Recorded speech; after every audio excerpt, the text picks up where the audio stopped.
Greetings, friends. Juan Ingriska here, and this is the weekly Russian Ukrainian War update for the week of July 15th through July 21st of 2024. And if you want to continue receiving these weekly Russian Ukrainian War updates, be sure to subscribe to this channel and give this video a thumbs up. And this week we have Russian breakthroughs on almost every single direction. A lot of very interesting updates as well. So we're going to begin in the Donetsk front. This is kind of somewhere the main action is happening. Let's begin in Novoslivka Pershi. So the battle for this town, which is the last stronghold, Ukrainian stronghold on the east bank of the Vochka River. And this week, we talked about how last week the Russians entered the farms to the north of it and began clashes for it. And this week we saw the Russians take the entire northern sector of Pershi. Now, some Russian sources are saying they took the full village and they are still clearing it up. That is not an impossible proposition, but we have not got geolocated footage as we did in the north that the Russians have conquered it fully. But we did have geolocated footage of the Russians on this side of on the northwestern side of this town. We had sources of the Russians going through all these buildings in the north here, like battling for them. And so basically, there's Novoslivka Pershi is not really split, but you could see there's like there's like a small field that's between the northern part and the southern part, and that kind of what separates the north and the south. That being said, though, that because the Russians are so close and cutting off the last line of retreat here, I have no doubt that probably the Russians will take the southern part. But for right now, all we have confirmation of is the Russians have secured fully the northern part of Novoslivka Pershi. I also have no doubts that the Russians basically have taken this field right here. But this is on the eastern side of the Vochka River. Again, as I mentioned, my analysis of the situation is that the Russians will continue pushing until they reach the Vochka River, and then they will stop focusing to the west, and they will focus on the northwest position. So they'll start focusing on trying to cut off the Toretsk area and move towards this direction instead of towards the Pokrovsk direction. That's my guess. Maybe I'm wrong, but that's because the Vochka River will provide a good defense not only for the Ukrainians but also for the Russians to hold this as the new for their defenses here. So the northern Novoslivka Pershi has fallen, and the battle for the southern part is now beginning. In fact, they could have already been over. We just have no confirmation of that just yet. But this was the last stronghold, and once Novoslivka Pershi falls, the Russians will basically, clear these fields to the south here. The Ukrainians will see no reason to hold this, and they will retreat to prepared positions on the other side of the Vochka River. In Zelenia, Novozelenia here, these areas right here where the Ukrainians have probably built up some fortifications to help, with the Vochka River as a natural defense. But the Russians, after Novoslivka Pershi falls, will probably, the front line will go something like this. And the Ukrainians will be on this side, the Russians will be on this side, and then that'll be it. Some of the most interesting changes actually have not just been from Novoslivka Pershi, have been more in the northern sector here, and we have actually one of the most interesting updates this week was the capture of the village of Prohres. Now, I was completely shocked when I saw Russian troops basically, in the middle of this town and unmolested, not being under attack. And so this entire, we saw, the Russians were just like on the outskirts of Prohres. They were, I think, on this tree line, but over the course of the week, they managed to enter the forest belts to the eastern, on the eastern outskirts of Prohres, and then somehow managed to enter it. I'm kind of surprised because this is, I thought the Ukrainians would hold this to prevent the Russians from, taking it, because it's a good strong place to defend from, and I don't think the Ukrainians wanted to give the Russians. I thought the Russians would have to improve, take Vochi and take the southern fields here. I thought the Russians would have to improve the positions, probably take Timovka and cut Prohres from the north, but they did a direct assault and took it. So that was really interesting. Usually in this war we see the way these battles work is that if the Russians want to take an objective, or you have to take tactical gains on the outskirts. You have to slowly encircle a town, and then until you could do that, then you force the defenders to retreat from a prepared position. So we're seeing this happen in Chasov Yar. We saw that in Bakhmut. So I thought that was going to happen in Prohres, but apparently not. So the Russians have taken Prohres, and that is again. And from here, the Russians will, with the capture of that town, the Russians will take the village of Vochi. It's just a matter of time. And with that, the Russians will clear these fields as well. And then, have the front line kind of go something like this. This will flatten the front line. And these were the other two towns. These aren't necessary. Let me double check here. But I think the Vochka River. Let me see here. Yeah, I think the Vochka River doesn't go through here, but these two towns basically allow the Russians to kind of flatten the front line along the Vochka River, because I think the Vochka River goes something like this here. And, it kind of stops here, but, what, I was thinking that in order to flatten the front line to be along the Vochka River, the Russians want to take Prohres and Vochi, which is what they're doing, so, they will, with Prohres falling, the Ukrainian positions in these fields and in Vochi are in a very precarious situation, and I have no doubt that the Russians will take Vochi and take these fields and then kind of hold there. Now, again, they might continue pushing. A lot of sources are saying they're going to use Prohres because since there's no river here, there's no natural barrier that prevents the Russians from moving, down south towards Visola, kind of using the rail line as as defense, and then maybe attacking Zelenia from the north and just starting to mop up Ukrainians on this side, and maybe they will continue to Pokrovsk. Who knows? We shall see. But I tend to think they might. Again, I think, maybe this is just me misreading the situation, but I think they'll still start focusing on the northwest. The reason being is because, they have already started the battle for Toretsk, and I think they want to help hasten the collapse of that city by taking, cutting off the supply routes that lead to Toretsk. But that's just what I think. Maybe the Russians will do both. But again, the fall of Prohres was very unexpected. I thought they would take them a longer while to do that. Another thing the Russians took was the village of Lozovska here. This is not really a village. This is one of those things that it says it's a village on the map, but when you zoom in, there's like literally nothing there, unless it got wiped out from the map. But the this is they took this area right here, and not only that, they managed to clear the positions between Prohres and Lozovsky. They managed to capture the fields here and secure, flatten the front line between Lozovsky and Prohres, which is very good. This also helps. They also managed to clear the tree lines between Nova Alexandrivka and Losky. These two tree lines right here. So the Russians have really improved their positions, and the Russians have a very solid front line here now. And, we shall see how the Russians continue improving. Right now, in terms of securing their gains, the Russians have really put themselves in a better position. But the Russians aren't going to stop. The Russians obviously want to cut the Konstantinivka-Pokrovsk highway. In order to do that, they need to take the village of Ozanivka here. In order to do that, once they do that, then they might want to assault Timonivka here. And then maybe the front line will go something like this instead. Which, they would still be able to make it pretty straight. And then maybe if the Russians want to continue, if they want to continue towards Pokrovsk, maybe the Russians want to take Novotoretska and Ivanivka, use the Krnitsky-Toretsk kind of water reservoirs as a defense in the north, and then have the front line go something like this. And then this would also help the Russians secure their flank in the west here as they continue pushing from Vozanivka towards the highway here. So, there's a lot of, it's up to the Russian command to see what they do here. But, the Russians could go anywhere. Right now, the main purpose of this was to push the Ukrainians away from Donetsk. And once they reach the Vochka River, which they pretty much have already done, this will probably be cleared up by the end of July, then that main objective has been complete. The Russians completed that objective. But now the Russians have to do new objectives. This is, pushing the Ukrainians away from Donetsk was, a good start. But, now the Russians have to decide, do they want to continue towards the city of Pokrovsk? Do they want to move northwest to cut off Toretsk and Konstantinivka? Again, the Russians want to take the entire oblast of Donbass. But there's a lot of objectives they need to in order to do that. Pokrovsk is part of it. Konstantinivka, Slavyansk is part of it. There's a lot that they have to do. So, from here, the Russians have to make a decision on where they want to go. Maybe they pause. Maybe they want to start focusing on other front lines and they pause in this direction. But, we shall see. So, yeah.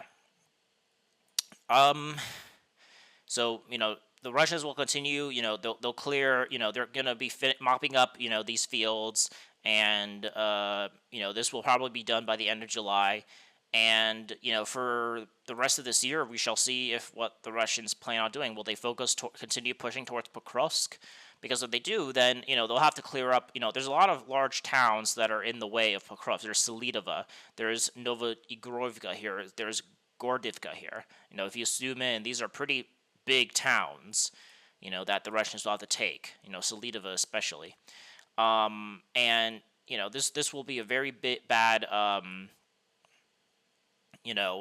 then Pokrovsk and Migorod itself. These are two cities that are going to be very hard for the Russians to take, and the Ukrainians have put a lot of defenses in the city. So, this is very bad news for this is good news for the Russians, but also there's a lot more work to do. And I'm excited to see where the Russians will go from here on out. Let's now move to the South Donetsk direction here, because there's been a lot of progress here. So first, let's talk about this area. Now, the reason why I said they're going to when they reach the Voshka River, they're going to stop. The Russians reached the water reservoir here, which led to a natural defense line here after they took Natalova like a month and a half ago. And since then, the Russians have basically stopped. They didn't continue pushing towards Karlovka. What we did see this week, though, is that the Russians managed to secure some positions, this tree line right here, and so they improved their positions to, they're using this as a defense, this small like kind of river reservoir as a defense, so that the Ukrainians that are in Karlovka can't push through and try to reach Natalova. But also, on the other hand, this also helps the Ukrainians in Karlovka. So the Russians have improved their positions to have a better defense between Natalova and Karlovka. The Russians are still clearing the positions, the fields right here, and right now we don't have confirmation that the Russians have fully controlled this, but this is another area after the fall of Yasnobronovka that the Russians will continue clearing for the rest of this month, along with the fields up here, as I mentioned. Now, another thing is the Russians are clearing the fields between Novolska and Peremyska. We still, some sources, we still don't know the complete picture of who controls Novolska. We got some geolocated footage of the Russians controlling these fields right here. So they're clearing up the fields that are between Peremyska and Novolska, and doing this will also, if they have not taken Novolska, then clearing these fields will help hasten the capture of Novolska if the Russians don't already control it. But however, the most interesting updates in the South Donetsk direction is the city of Krasnogorivka here. This is one of the last main Ukrainian defenses that are in the pre-war front lines. This is where Krasnogorivka was the last city that has not fallen to the Russians, and the Russians, the Ukrainians wanted to hold it because then they could put artillery here and continue shelling Donetsk. So this is the only area where they can shell Donetsk now after the Russians pushed them away from Marinka and away from Avdiivka. But Krasnogorivka, by the end of this week, has fallen. We talked about last week how the Ukrainians lost their main defenses in the hospital and the high-rise building area, and I said, since they lost those main defenses, then the rest of Krasnogorivka is going to fall pretty quickly. And this week we saw this happening. We saw geolocated footage of the Russians moving through this area right here and shelling Ukrainian positions, I believe somewhere here. And so the Ukrainians are still holding on to this northwestern part, but a big chunk of Krasnogorivka has fallen. We're talking this entire area right here. The entire looks like Central Park almost, except for Krasnogorivka. But anyways, the center of Krasnogorivka has fallen, and now the Ukrainians have fallen back to the northwestern section, and they're being pushed from the east, from the south, and this double pressure will probably allow the Russians to capture this area of Krasnogorivka, and from there, the Russians, I don't think, are going to stop. I think the Russians will continue pushing to try to push the Ukrainians away from these fields and towards this Voshka River right here. I think the Russians will try to, reach this river right here, and like this right here, and then obviously this will push the Ukrainians away from Donetsk, which is again was one of the main objectives of when the Russians started pushing in this area in the winter. So center Krasnogorivka has fallen. And this is a big gain for the Russians. And now it's just a matter of time and just until the Russians clear this out. Again, there's a lot of factors, but I think by the end of the summer, the Russians will probably have a front line that goes something like this, by September or so. And the Ukrainians will fall back. Let's use a different color here. Let's use blue. The Ukrainians will fall back, here. And then there'll be like a no man's land in these open fields here. So that's my guess on what might happen here. So, alrighty. As we continue going on the south to Donetsk direction, when we go here, we always talk about Konstantinovka. There's been no really changes in the front line between Konstantinovka and Novomikhailivka. What we did get some big changes on is actually closer to Ugledar. In the Ugledar direction, basically we saw almost a Leroy Jenkins moment where the Russians sent a vehicle all the way to cut the highway that's between Ugledar and Konstantinovka, which is one of the main Russian goals because they don't want a continuous defense between Konstantinovka and Ugledar. And we saw that the Russians are starting to clear this forest, this tree line right here, and that they've reached this highway. This is a very big deal for the Russians. Now, we saw basically just one vehicle drop Russian troops off here. Maybe those troops got knocked out. It's probably safe to say we need more geolocated footage to fully control the Russians here, but most sources are saying that, before, the Russians a lot, but what can be said, though, is that a lot of the fields that were between the highway that's closer to Ugledar and kind of, and these fields right here have been taken. We got basically confirmation like 2 weeks ago that the Russians have taken this quarry. This week, we basically got confirmation that the Russians have taken most of the tree lines here. We also got some maps saying that the Russians have taken these tree lines right here. So a lot of progress in this area. Before, we saw mostly progress in the north here, that the Russians were trying to push away from Novomikhailivka to start trying to battle for Konstantinovka. But it looks like in this week, basically, the Russians have pushed the Ukrainians very close to the highway, and maybe, according to some sources, the Russians have already physically cut this highway. Now, that doesn't mean Ugledar is cut off. It doesn't mean that, Ugledar can't be supplied, but it does very much complicate the defense of Ugledar, because let's say the Russians continue pushing and they reach here.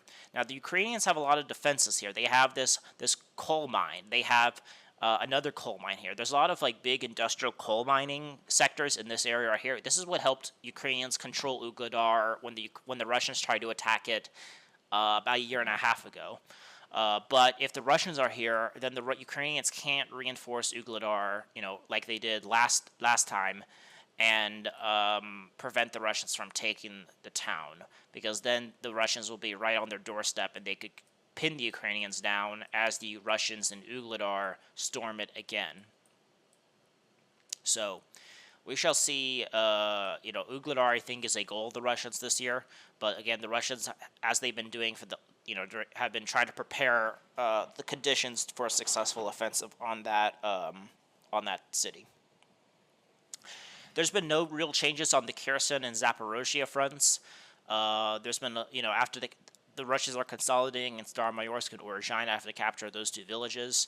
We have confirmation that the Russians have complete control over Krinky. We've known that for the last couple weeks, but the Ukrainians have finally admitted it. In fact, the Ukrainians have admitted that they lost 1,000 soldiers in the battle for Krinky. So basically, 1,000 elite Ukrainian Marines lost their lives for a PR operation that led to nothing. Alrighty, let's continue moving north here. Let's talk about the Touretsk front line. This is, some of the most interesting areas. There's been no real big changes in New York. We just got confirmation from the Russians that they took the village of Yegorivka right here. This is a small village that's on the way to New York, but the Russians have confirmed that they captured this village. We talked about last week how the Russians are improving their flanking positions here because New York is very elongated. They captured the southern part of New York. However, they need to secure their flanks because the Ukrainians are still, could attack them from the flanks, so they're improving their flanking positions. The Russians are also in control of this high-rise building in the western part of New York. And but there's been no really big changes in New York. However, there has been a lot of changes in the more Toretsk direction here. So one thing is the town of Zelenia. Some sources are saying that the Russians have completely captured this Terrakon right here. This in Paninia. This basically was one of the main Ukrainian positions that helped guard the Russians from Toretsk. However, with the Russians being geolocated right behind it, right here, it was basically just a matter of time before and the Russians being right on the side here. It was just a matter of time before this Terrakon fell. And basically, some mappers are saying that this Terrakon is falling. We don't have geolocated footage, but it would make some sense that the Russians have taken this Terrakon. It would also, yeah, because if the Russians, if the Ukrainians were in the whole, this would give the Ukrainians the high ground advantage here, and then they could, the Russians trying to attack towards Zelenia and Pishchane here would be under, complete reconnaissance control. So it would make sense that the Russians would probably try to do an operation to take this Terrakon. So some mappers are saying they took it. We talked about last week how the Russians entered the town of Zelenia, and not just that. We got some mappers have said that the Russians have taken this school right here, and so the school is important because this is a high-rise building area. This is more than just a one-story building. So the capture of this will give the Russians a good strong point to continue expanding and taking the rest of Zelenia.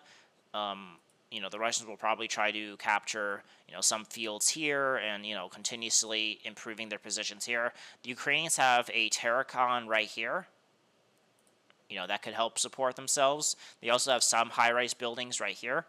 The Russians will probably focus on clearing these residential areas until they reach some new natural Ukrainian defenses. But Zelenia is now being fought over, and the Russians are, took the school, which is a good point for them. Another thing here is we got some the map I use, Syriac Maps, hasn't confirmed it, but we got some geolocated footage of the Ukrainians trying to push the Russians away were in this high-rise building, but they were battling the Russians in these high-rise building areas. So at the very least, we could say that this high-rise building in Pishchane is contested, but you could also say that the Russians have fully controlled most of this high-rise building area, which is a very big deal for the Russians. If they could hold this area, then this would give them a solid position. Ukrainians will have to fall back to this other hill right here, but then if the Russians are in control of this high-rise building area, they'll be able to basically clear out probably this residential area, and then the Russians could probably then focus on then focusing on Druzhba and Pishchane, which are in these areas right here. And then, because if they take those, then they could outflank and attack this hill from two sides, and then the front line would go something like this. And then they'll probably be stopped because there's some high-rise buildings areas in the approaches to Toretsk right here, which will probably stop the Russians from entering Toretsk city itself. I don't think the Russians will assault it directly, probably not, but I think the Russians will try to outflank it. That's my guess. We also got some confirmation from geolocated confirmation that the Russians have taken another street, these streets right here in Druzhba. So some tactical positioning victories for the Russians in Druzhba. So some more gains for the Russians here, and this continuously puts pressure on the Ukrainians in the Toretsk direction. In the Chasiv Yar direction, we actually got confirmation this week from basically some mappers that were holding out that the village of Kalinova is now fully secured by the Russians. I already said that this is probably already the case, but some mappers didn't want to admit that. But we got basically confirmation that not only are the Russians in control of Kalinova, that they have captured also the fields, the farms to the north of it, and that this entire section is in control. And the Ukrainians have fallen back to this quarry right here.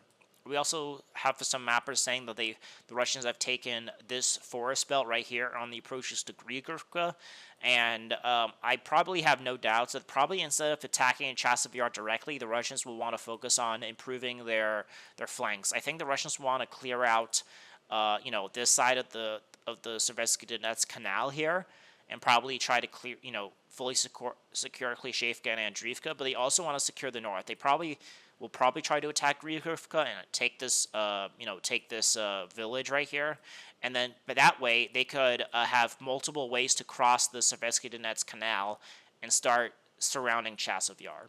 But the capture of Kalinovo, or at least the confirmation of the capture, is a very good first step to continuously improving their positions in front of the canal. But again, the main problem for the Russians in the Chasiv Yar direction is that while they did step one for their objective of taking Chasiv Yar, the next objective is actually crossing the canal, and that is that's going to be very tough. But we shall see if the Russians are, if the Russians how the Russians will deal with that in the future here. But I think Chasiv Yar is definitely a town they want to take by the end of the year. In the Seversk direction, we actually have very big some geolocated footage here that is very interesting, is that the Russians have captured the village of Ivano-Dyrivka.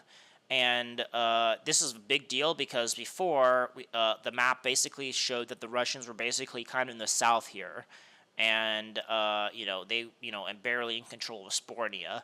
But this week we got geolocated footage of the Russians raising their flags in Ivano-Dyrivka and have fully secured their positions in this village. Now, again, this is what this will do for the Russians, is that this will allow them to attack Vimfka and basically create a new front line along this river on the approaches to the southern part of Seversk.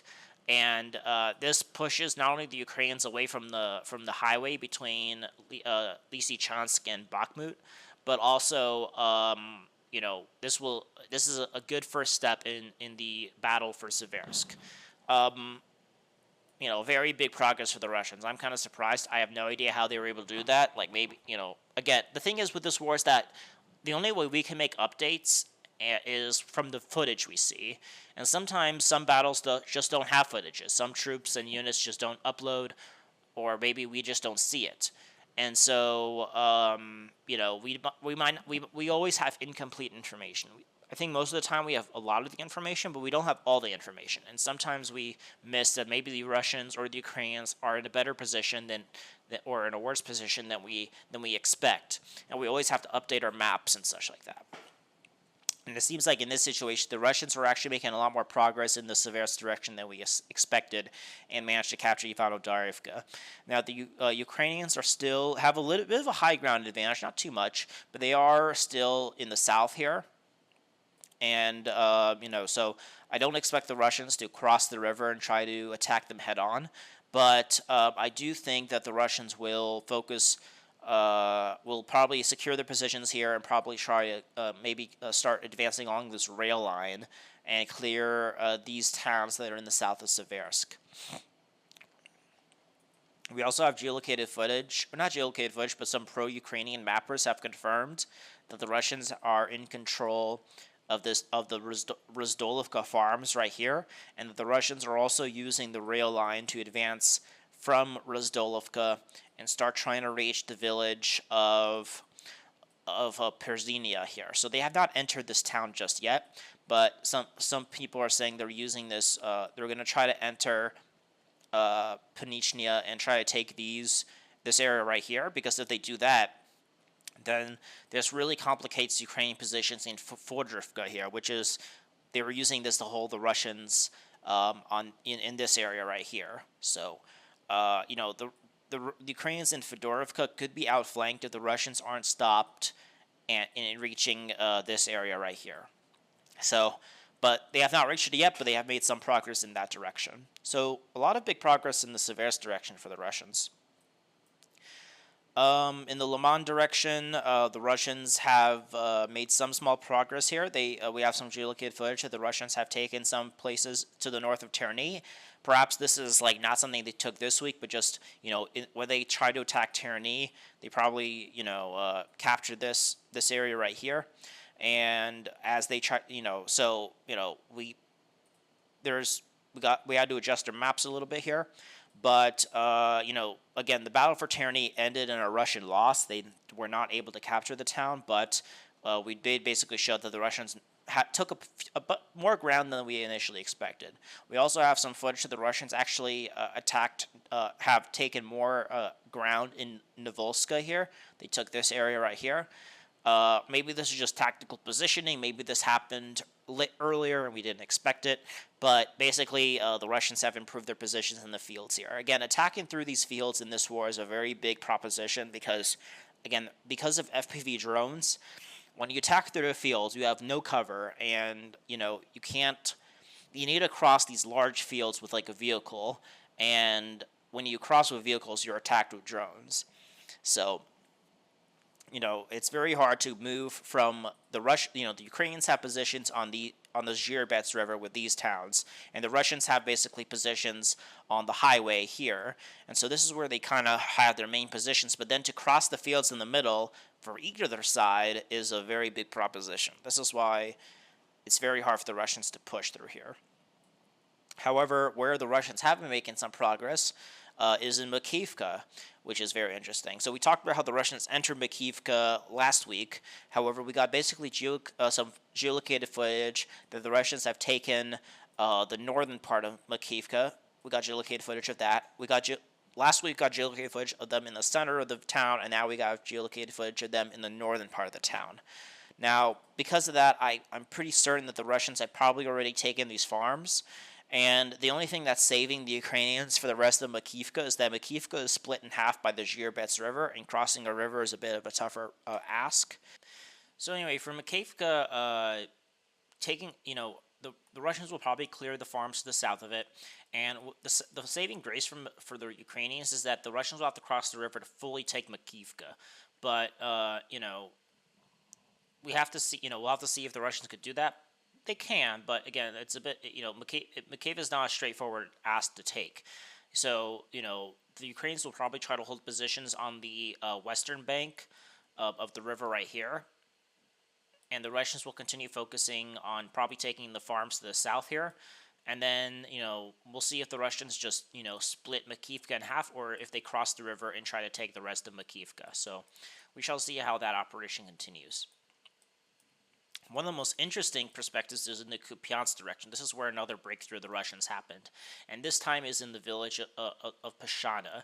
I thought the Russians won't attack this village. I thought the Russians would just try to hold these villages right here. But no, they went on the offensive and took the village of Pishchane. We saw the Russians geolocated here, raising their flags here. And this is very interesting because now I don't think it's that crazy, but we saw basically footage of the Russians being in the south of Pishchane. But this week we saw the full capture of this. We also the Russian Ministry of Defense confirmed the capture of this village. Now there's only a small from here the Russians have a straight line to the Oska River to split this place in half. I wouldn't be surprised if the Russians probably somewhere in this direction right here. Probably in the middle here, somewhere like right here, where the Russians will try to push through and cut the Oska River defenses in half, and then use the Oska River as a defense as they move south, and then and basically force the Ukrainians to give up their positions here. So that's where I think the Russians will go. But the capture of Pishchane is a big deal. This puts the Russians a lot closer to the Oska River. And, we shall see how the Russians continue developing their offensive here. This is a very big deal for the Russians here, the capturing of that village. We also have geolocated footage of the Russians raising their flags at the Andriivka, and we basically got geolocated footage that these two small villages have been taken. Before, we just got map confirmations of that. And because of that, this basically just solidifies that Stimanovka, which the Russians have entered but have not taken, is basically confirmed cut off from the south, from the east, and also from the north here, because the Russians have taken Berestova. But the Ukrainians are not surrounded here. They're not completely cut off. They could still be support from Lazova, but Stimanovka is still being fought over, and the Russians want to take it so that they could then start attacking towards Lazova and continue pushing towards the Oska River here. So, the Russians have a lot of big plans to split the defense of the Oska River in half. On the Kharkov front, basically got a footage that the Russians are battling for Staritsia right here. The Russians said they captured it, but it looks like the Ukrainians were gathering forces in these tree lines this forest right here, and basically attacked and are putting pressure on the western flank of Volchansk here. So the battle for Staritsia is ongoing. The Ukrainians haven't captured it, but they are now battling the Russians over it. In the Volchansk direction, we didn't really get that much changes here. The Russians are still battling for the high-rise buildings. We know the Russians have some captured some high-rise buildings, but the Ukrainians are still in control of a lot of it as well. So the battle for this citadel of Volchansk is still ongoing. The Ukrainians are in the also have positions here in these residential areas in the north, and this is what's basically protecting the flanks here. So the Russians managed to capture the residential area here up to the Vuchka River here. Then the Ukrainians in the citadel will be cut off. So the Ukrainians are trying to hold on to this residential area as much as possible. What else? But there's been no really big changes in Volchansk. In the Lipsy direction here, the Russians are basically the Ukrainians are in the farms to the north of Globoka, but the town itself is still under Russian control. So the Ukrainians are still battling for the farm. Well, they've captured the farms and they've been able to hold on, but they haven't managed to push the Russians out of the town just yet. But the Lipsy direction, the Kharkov direction has been very tenuous for the Russians. I think the Russians are now battling just to hold on to the gains they've already secured, but it's going to be very hard for them to continue developing any further beyond maybe. I think right now the most the Russians could hope for is to take the farms back of Globoka and just hold on to that town, and then maybe take the northern part of Volchansk. But besides that, I don't think the Russians will continue advancing towards Kharkov, or towards continuously advancing in the Kharkov direction here. So, yeah, so that's the end of this video. Hope you guys enjoyed. Be sure to subscribe to my channel if you want to continue receiving these weekly Russian-Ukrainian war updates. Give this video a thumbs up. Be sure to comment your thoughts and share this video around. So aim high and wander on.